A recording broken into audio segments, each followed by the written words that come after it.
Assalamualaikum warahmatullahi wabarakatuh.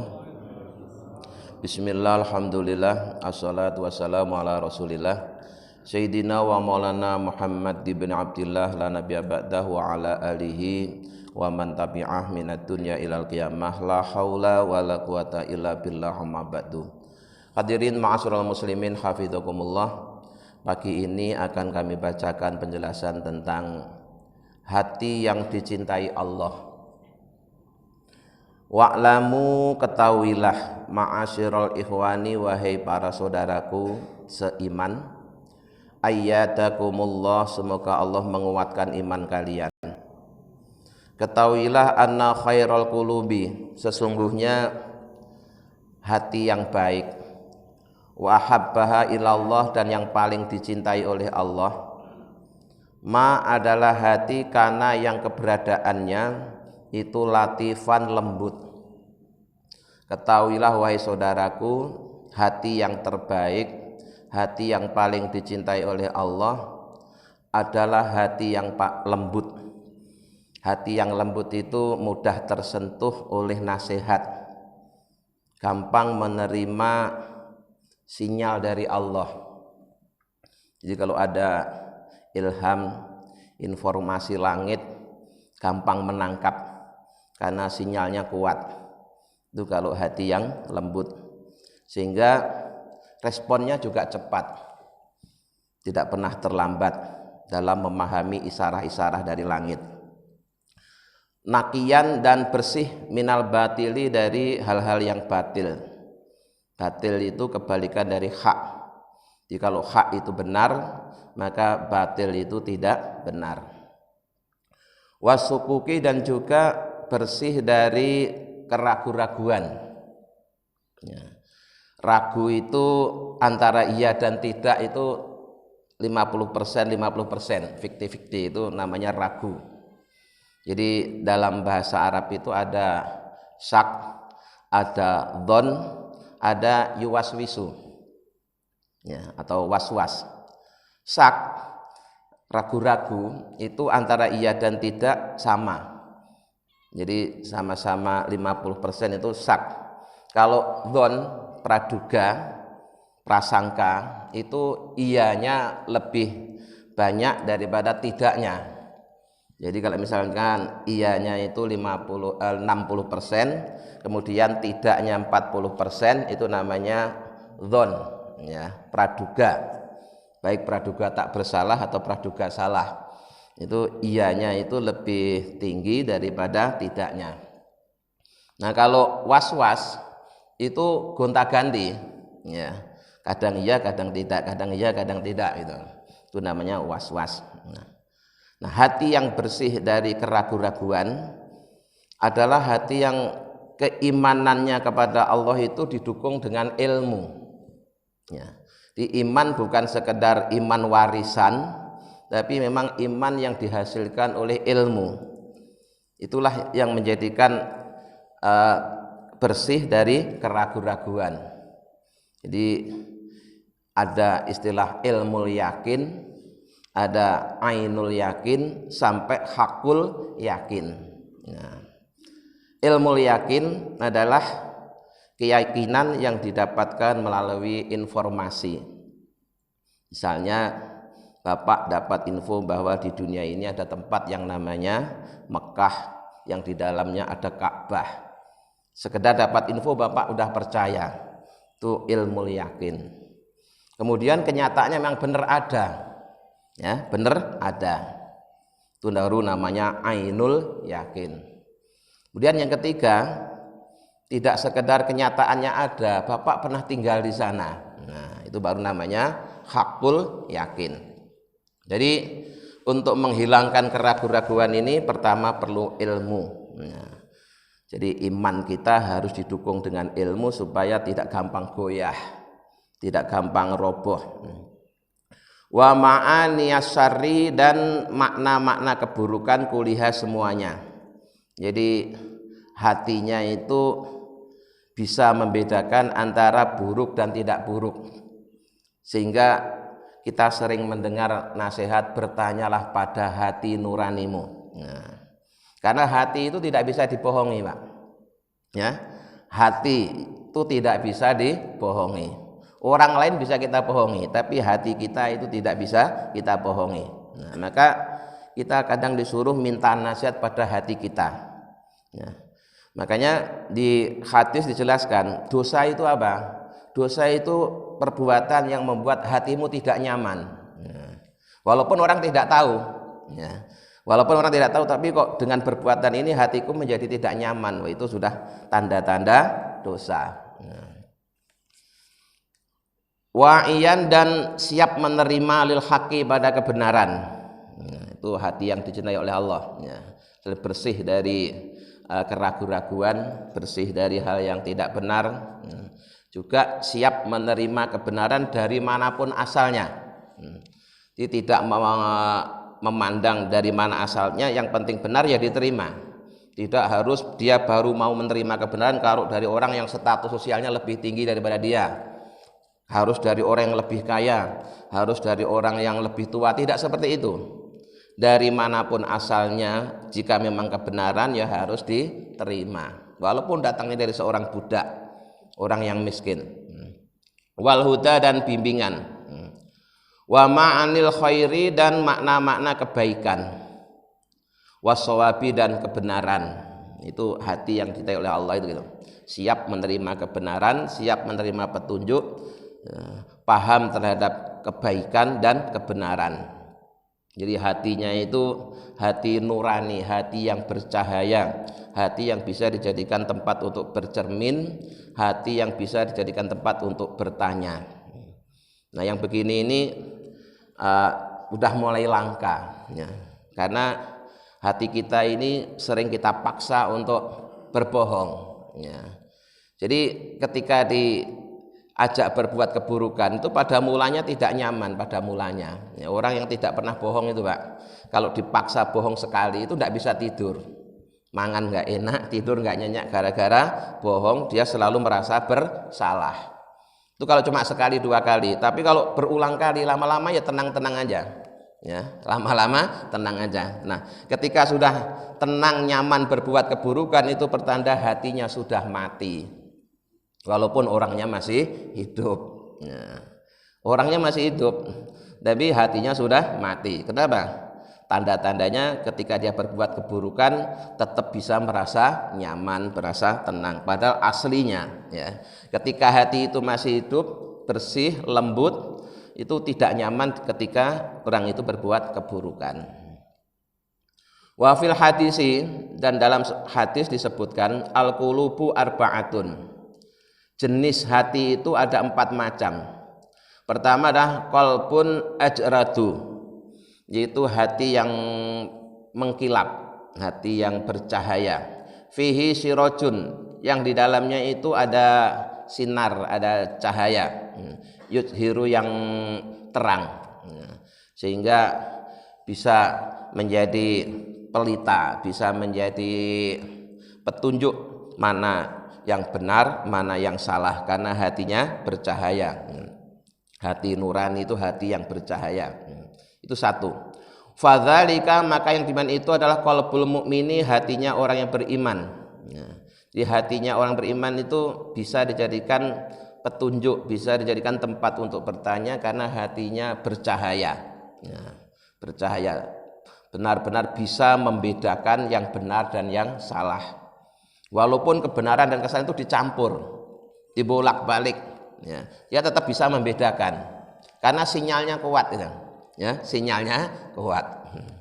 Nah, sekarang ini kita sering bingung karena banyak kebaikan dan keburukan itu dicampur aduk, diputar balikkan. Sementara sinyal hati kita kurang kuat, jadi kita ikut bingung. Tapi kalau hati kita bening, lembut, walaupun yang batil dan yang hak itu dicampur aduk, diputar balikkan, kita tetap bisa merasakan, ya, tetap bisa merasakan mana yang benar, mana yang salah. Wa qalbun aswadu, dan hati yang hitam, maknusun dan terbalik. Fadzalika, maka yang diman itu adalah qalbul kafiri, hatinya orang kafir. Jadi kalau hatinya orang kafir itu pertama warnanya hitam. Yang kedua, posisinya kebalik. Jadi kalau nerima sinyal selalu kebalik. Infonya itu selalu nangkepnya itu kebalik. Ini bahaya sekali, dan ini hatinya orang kafir. Maka hati itu kan punya beberapa nama ya. Qalbun itu maknanya bolak-balik. Karena hati itu memang ya tadi bolak-balik. Kadang yang terjadi di pagi hari beda dengan yang terjadi di sore hari. Nanti malam hari berubah lagi. Pagi hari berubah lagi. Maka salah satu doa yang diajarkan oleh Nabi ya, yang dianjurkan dibaca di akhir tahiyat akhir itu ya muqallibal qulub sabbit qalbi ala dinik. Wahai zat yang membolak-balikkan hati, tetapkanlah hatiku pada agamamu. Karena memang hati itu bisa bolak-balik. Nah, termasuk contoh hati yang kebalik itu hatinya orang kafir. Wa qalbun marbutun, dan hati yang terikat ala gilafatin, dan tertutup. Jadi selain diikat ditutup. Fadzalika, maka yang demikian itu adalah qalbul munafiki, hatinya orang munafik. Jadi kalau hatinya orang kafir hitam dan kebalik, kalau hatinya orang munafik itu sebenarnya posisinya benar. Ya, enggak kebalik, hanya saja terikat dan tertutup. Jadi ada dua penghalang ya. Tertutup itu aja udah sulit, dan ini selain ditutup masih diikat. Makanya orang munafik itu dalam prakteknya ya, itu lesannya ngomong iman tapi hatinya kafir. Itu munafik yang kelas berat. Jadi lesannya berkata iman tapi hatinya kafir.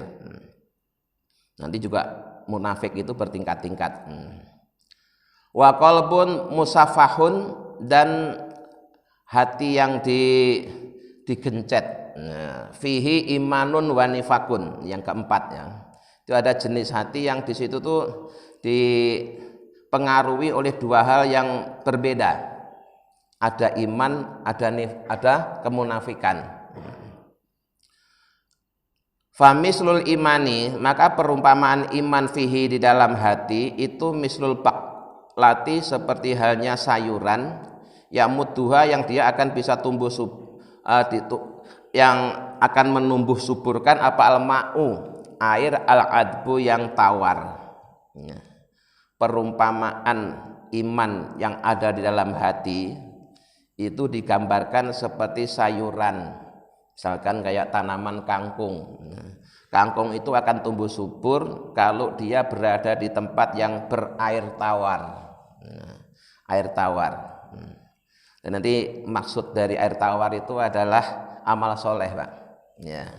Jadi iman itu ibaratnya tanaman, airnya itu amal soleh. Sehingga orang itu kalau tekun beramal soleh, imannya akan meningkat. Jadi cara meningkatkan iman itu salah satunya dengan banyak beramal soleh. Semakin orang jarang beramal soleh, itu imannya semakin kurus, semakin kering, kemudian mati. Digambarkan seperti sayuran yang hidup, kemudian di tempat hidupnya itu ada air tawarnya, bukan air yang berlimbah ya. Kalau air yang berlimbah kadang malah mati tanamannya. Di air tawar, sehingga dia tumbuh subur. Wa mislun nifaki, sedangkan perumpamaan sifat munafik fihi yang ada dalam hati itu mislul qorhati, perumpamaannya seperti luka yamudduha, yang menjadi besar. Apa al-qayhu, lukanya, nanti karena nanah, wasoditu, dan darah.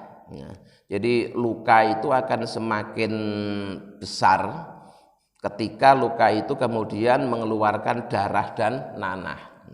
Semakin banyak darah dan nanahnya, lukanya semakin besar. Itu gambarannya dari sifat munafik. Artinya ya, sifat munafik ini akan semakin kuat jika orang itu terus berbuat keburukan. Ketika orang berbuat keburukan, munafiknya akan semakin kuat. Tapi ketika orang itu berbuat kebaikan, imannya semakin kuat. Nah, Kemudian fa ayyul madataini, maka mana di antara dua hal ini, golabat yang mengalahkan alai pada hati, zahabat maka condong apa hati bihi pada hal tersebut. Jadi hati kita ini sering dijadikan rebutan antara iman dan nifak. Ya, mana yang lebih kuat mempengaruhi, disitulah hati akan condong. Kalau hati itu selalu dipaksa ya, untuk beramal soleh, untuk menambah ilmu, walaupun pada mulanya tidak suka, kayak orang minum obat ya. Orang minum obat itu kan rata-rata tidak suka. Kenapa? Umumnya obat itu pahit. Tapi nanti kalau sudah tahu khasiatnya obat ya, dia pasti akan punya kesadaran untuk berobat. Hati kita juga begitu ya. Pada mulanya ketika dicarikan obat hati itu tidak suka, males. Itu karakter yang begitu, karena munafiknya yang masih kuat. Tapi kalau dipaksa, ya dipaksa, kemudian lama-lama jadi biasa, itu nanti akhirnya imannya semakin kuat, munafiknya semakin lemah. Sebaliknya, kalau kemunafikan ini dimanjakan, ya dimanjakan, maka nanti yang membesar, yang menguat juga kemunafikannya, sementara imannya semakin mengecil. Qultu, aku berkata, sang penulis kitab ini, wadzahiru, makna dari keterangan tersebut adalah anna hadzal qalbal akhira wasfu qulubi ahli tahliti, bahwa jenis hati yang keempat yang digencet oleh iman dan nifak itu adalah hatinya orang-orang yang bercampur watafriti dan ceroboh min amatil muslimina, dari umumnya orang Islam ya. Jadi umumnya orang Islam itu hatinya masih digencet oleh iman dan nifak. Tinggal mana nanti dari iman atau nifak ini yang lebih kuat dalam mempengaruhi hati tadi ya. Kalau imannya lebih kuat, ya nanti akan nifaknya semakin mengecil, bahkan lama-lama bisa hilang. Sebaliknya, kalau nifaknya yang kuat, imannya yang semakin melemah, maka umumnya orang Islam ya kadang baik, kadang buruk. Itu memang begitu ya, tergantung apa yang baru mempengaruhinya. Wa fil hadisi aidon, dan dalam hadis yang lain, anal imana, sungguhnya iman itu ya betul tampak fil qalbi, di dalam hati, apa lum'atun, seberkas cahaya, baydau yang putih, summa tazitu, kemudian bertambah-tambah, hatta yabdo, sehingga menjadi putih apa al-qalbu, hati, kuluhu, semuanya. Jadi di dalam hadis yang lain dijelaskan bahwa hati yang ada imannya itu digambarkan hati itu ada seberkas cahaya yang kecil, Pak. Kecil ya. Tapi kemudian yang kecil ini membesar. Nah, lama-lama seluruh bagian hati itu menjadi bercahaya semua. Ya. Yang kecil tadi itu kalau dijaga ya, maka akan semakin membesar sehingga seluruh bagian hati menjadi bercahaya. Tapi kalau tidak dijaga, bisa jadi yang seberkas cahaya ini padam ya, sehingga hati menjadi gelap. Jadi kalau dijaga, dipupuk ya, salah satunya ditambahi ilmu tentang hati, maka cahaya itu akan semakin membesar. Ibaratnya lampu itu dikasih minyak ya, semakin besar dayanya ditambah, akhirnya semuanya jadi bercahaya. Wa anan nifaqo, dan sesungguhnya kemunafikan itu ya betul tampak fil qalbi, di dalam hati, apa nuktatun, titik, saudau yang hitam, yang sering saya sampaikan. Jadi kemunafikan itu akan tampak di dalam hati titik hitam. Summa tazitu, kemudian titik itu semakin bertambah, hatta yaswada, sehingga menjadi hitam apa al-qalbu, hati, kuluhu, semuanya. Jadi pada mulanya titik hitamnya itu kecil, tapi tidak segera dihapus, tambah lagi, makin besar, makin besar, makin besar, sampai seluruh bagian hati menjadi hitam. Nah, makanya kita harus berupaya, karena dalam diri kita itu ada berkas cahaya, juga ada titik hitam. Mana yang harus kita tambah dayanya? Ya, mari kita tambah cahayanya tadi, ya, cahayanya itu. Kita tambah terus, ya. Caranya gimana? Dengan ilmu dan amal soleh. Ilmu itu untuk menghilangkan keraguan-raguan, amal soleh itu untuk menambah daya iman. Nah, sebaliknya titik hitam itu harus kita hapus. Caranya gimana? Dengan ditaubati, ya, dengan ditaubati. Karena kalau tidak ditaubati, titik hitam itu akan semakin besar sehingga bisa menguasai seluruh bagian hati. Nas'alullah al-afiyata wal wafata 'alal Islam lana walil muslimin. Maka seseorang dianjurkan untuk mohon kepada Allah agar diberikan afiyah dan wafat dalam keadaan Islam, dan buat orang Islam semua. Wa inna mayazidu, dan sesungguhnya bisa bertambah apal imanu iman bil mudawamati, dengan istiqomah alal a'mali, atas perbuatan-perbuatan as-solihati yang soleh. Jadi iman itu bisa bertambah ketika orang itu tekun, ya, tekun, mudawamah, bahasa Jawanya langgeng, istiqomah, rutin berbuat amal kebajikan. Wal iksari, dan memperbanyak minha dari amal soleh, ma'al ikhlasi, disertai ikhlas lillahi, karena Allah Ta'ala. Jadi ikhlas itu menjadi rohnya amal, ya. Amal soleh yang tidak ada ikhlasnya itu digambarkan tidak ada rohnya. Kalau tidak ada rohnya tidak bisa sampai ke Allah. Nah, berulang-ulang kami sampaikan, ikhlas arti harfiahnya adalah murni. Artinya murni itu tidak ada campuran. Hakikat ikhlas itu yang tahu hanya Allah. Karena memang ikhlas itu termasuk satu rahasia dari rahasia Allah. Di dalam hadis itu ada cerita, ada seorang sahabat tanya kepada Rasulullah, "Ya Rasulullah, terangkan kepadaku apa itu hakikat ikhlas." Dan Rasulullah menjawab, "Sebentar, aku mau tanya dulu sama malaikat Jibril."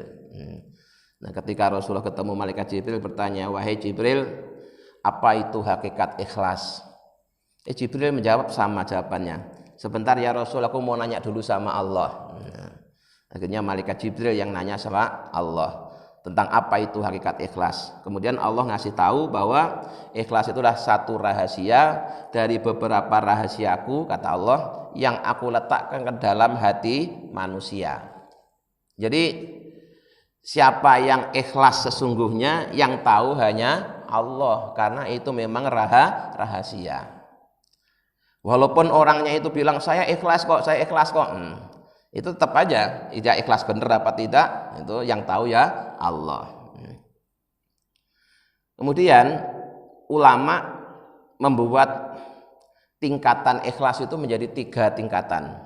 Ikhlasnya orang awam, ikhlasnya orang khawas, dan ikhlasnya orang khawasul khawas.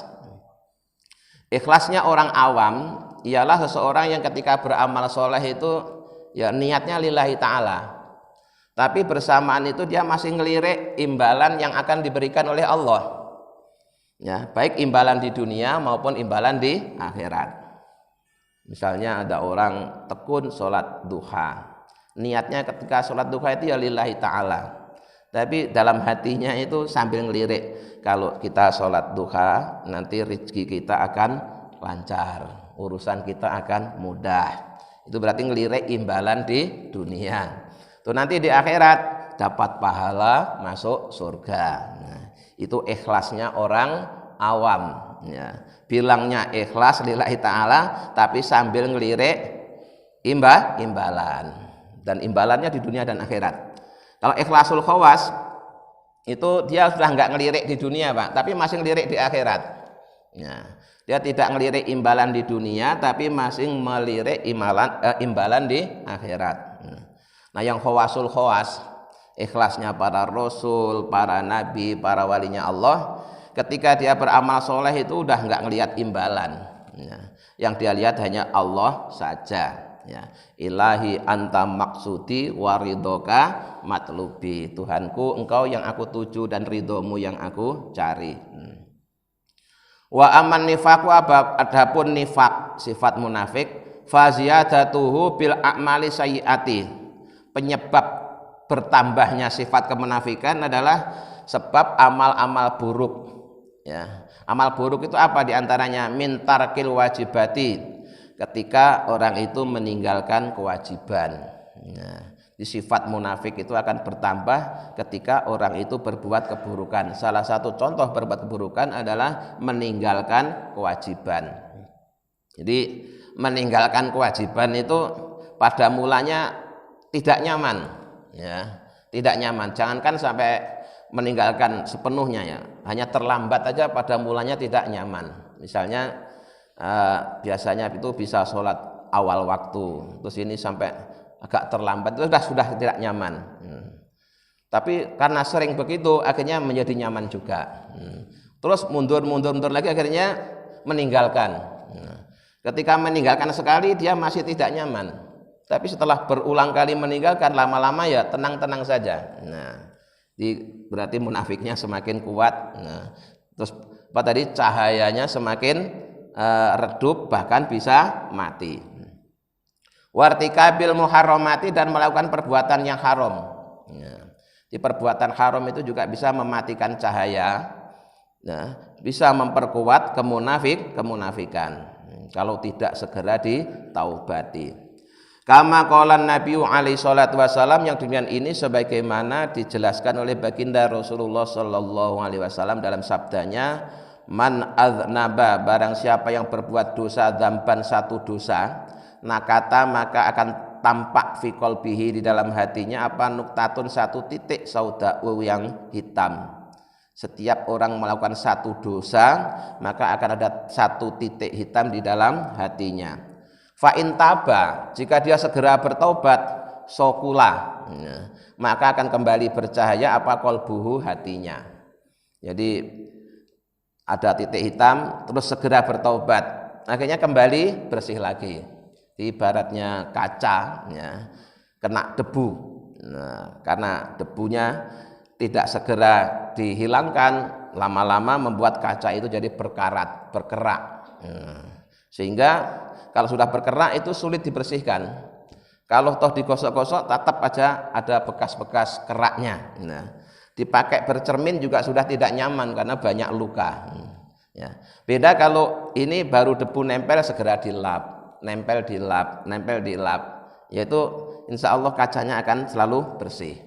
Maka sholat 5 waktu yang kita kerjakan itu bagaikan mengelap, ya, debu-debu yang nempel di hati. Dosa yang kita lakukan antara isya sampai subuh, ya, itu akan terhapus ketika kita sholat subuh. Habis sholat subuh ini pas bersih. Terus nanti baik disadari atau tidak disadari dosa lagi, ketempelan debu-debu lagi. Datang waktu sholat duhur, kita sholat duhur, ya, dibersihkan lagi. Kemudian habis sholat duhur bersih, terus dosa lagi, nanti dibersihkan lagi waktu asar, maghrib, isya, begitu setiap hari. Jadi kalau orang itu tekun sholat 5 waktu saja, itu digambarkan seperti orang yang ngelap kaca sehari 5 kali. Insya Allah bersih lah Pak, ya. Kalau kaca itu sehari dilap 5 kali, insya Allah bersih. Kalau Nabi menggambarkan seperti orang yang mandi, ya, mandi sebanyak 5 kali, insya Allah bersih. Kecuali kalau kotorannya itu sudah terlalu lama nggak dibersihkan, terus lapnya terlalu lembut, itu juga nggak cepat bersih, itu lama bersihnya, ya. Jadi tergantung jenis kotorannya. Nah, jadi titik hitam tadi kalau segera ditaubati akan kembali hilang. Wa ilam yatub, kalau tidak segera ditaubati, zada dzalika, maka titik hitam itu akan semakin banyak, semakin besar. Hatta yaswadda, sehingga menjadi hitam apa, qalbuhu, hatinya. Atau seluruh bagian hati. Fadzalika, maka yang demikian itu adalah ar-ronu, yang dalam Al-Qur'an diistilahkan dengan ron, ya. Ron itu titik-titik hitam akibat dari dosa, ya, yang dilakukan oleh manusia. Titik-titik hitam yang ada dalam hati akibat dari dosa yang dilakukan oleh manusia, oleh Allah dalam Al-Qur'an diistilahkan dengan ron. Alladzi qala Allah Ta'ala, sebagaimana yang Allah firmankan dalam Al-Qur'an, kallabal rona. Nah, ini harus dibaca saktah, ya. Saktah itu berhenti tanpa nafas. Dalam ilmu tajwid, ya, itu kalau ada lam mati ketemu ro, itu mestinya itu dibaca idgham, mestinya, ya. Kecuali kalimat hal bal kul. Nah, ada 3. Hal bal kul. Itu walaupun ketemu ro tidak dibaca idgham. Nah, dibaca idhar. Jadi kalla bal rona, bukan barrona tapi bal rona. Nah, lamnya jelas. Kalla bal rona, bukan kalla barrona, bukan barrona tapi bal rona. Ini kalau yang pilat susah ini, antara L dan R ini kan suka sama. Ala qulubihim, pada hati mereka, maka nu yaksibun, disebabkan oleh apa yang mereka lakukan. Jadi dalam Al-Qur'an Allah mengistilahkan titik hitam akibat dosa itu disebut dengan kalimat rona. Rona. Fala syai'un, maka tidak ada suatu asyaru yang lebih buruk, wa adharu, dan lebih bahaya, alal insani, bagi manusia, fit dunya, di dunia, wal akhirah, dan akhirat, minadzunubi, daripada beberapa dosa. Jadi tidak ada sesuatu yang lebih buruk dan lebih berbahaya bagi manusia baik di dunia maupun di akhirat selain dosa. Dosa itu sangat berbahaya, karena kalau tidak segera dihapus itu akan menjadikan hati kita hitam semuanya. Maka harus segera dihapus. Wala yakadu yahlusu, dan hampir saja tidak bisa bersih, ilaihi, padanya apa, suun, keburukan. Wala yanaluhu, dan tidak memperoleh makruhun, perkara yang dibenci, ila min jihatiha, kecuali akibat dari dosa tadi. Jadi keburukan, dosa, sesuatu yang dibenci itu semuanya berasal dari dosa, ya. Jadi segala keburukan yang muncul dari seseorang itu ya pengaruh dari dosa yang tidak segera ditaubati. Qala Allah Ta'ala, Allah telah berfirman, wa ma asobakum min musibatin fabima kasabat aidikum. Wa ma, dan apa saja, asobakum, yang menimpa kalian, min musibatin, dari musibah, fabima, maka disebabkan sesuatu, kasabat, yang telah melakukan apa, aidikum, tangan-tangan kalian. Jadi musibah apa saja yang menimpa seseorang itu penyebabnya ya karena dosa yang dilakukan. Maka kalau kita tertimpa musibah, ya, jangan menyalahkan orang lain, tapi mari kita introspeksi, kemarin saya baru melakukan dosa apa ya kok sampai sekarang kena musibah seperti ini, gitu caranya, ya. Nah, selama ini kita ini kalau ditimpa musibah itu bukan mengoreksi diri, tapi malah nyala-nyalain orang lain. Lalu itu nanti malah dosanya itu semakin besar, ya, semakin besar. Harusnya musibah besar maupun kecil itu dikatakan oleh Al-Quran itu terjadi akibat dari dosa yang baru kamu lakukan, yang kamu sadari atau yang tidak kamu sadari. Maka kalau kita ditimpa musibah itu selain innalillahi, ya banyaklah beristighfar. Jangan kemudian malah mencari kambing hitam. Kasihan kambing hitamnya nggak ikut apa-apa, dilibat-libatkan, ya. Binatang yang sering dicari orang itu kan kambing hitam sama kebo, ya. Padahal dia tidak terlibat, tidak berbuat apa-apa, tapi sering dicari-cari. Nah, jadi kalau tuntunan Al-Quran ketika kita ditimpa musibah besar maupun kecil, jangan nyalain siapa-siapa, tapi hendaklah introspeksi, mengoreksi diri bahwa semua itu akibat dari kelalaian kita, kesalahan kita. Kayak yang dicontohkan Nabi Adam ya. Nabi Adam itu ketika terusir dari surga tidak menyalahkan iblis yang menggoda, tapi menyalahkan diri sendiri. Rabbana dzalamna anfusana wa illam taghfir lana wa tarhamna lanakunanna minal khosirin. Jadi Nabi Adam tidak menyalahkan iblis, tapi menyadari bahwa kesalahan itu ya akibat dia sendiri. Mudah-mudahan dengan bimbingan Allah kita bisa memahami dan mengamalkannya. Amin ya rabbal alamin. Allahumma sholli ala sayyidina Muhammad wa sallam Muhammad alhamdulillahi rabbil alamin.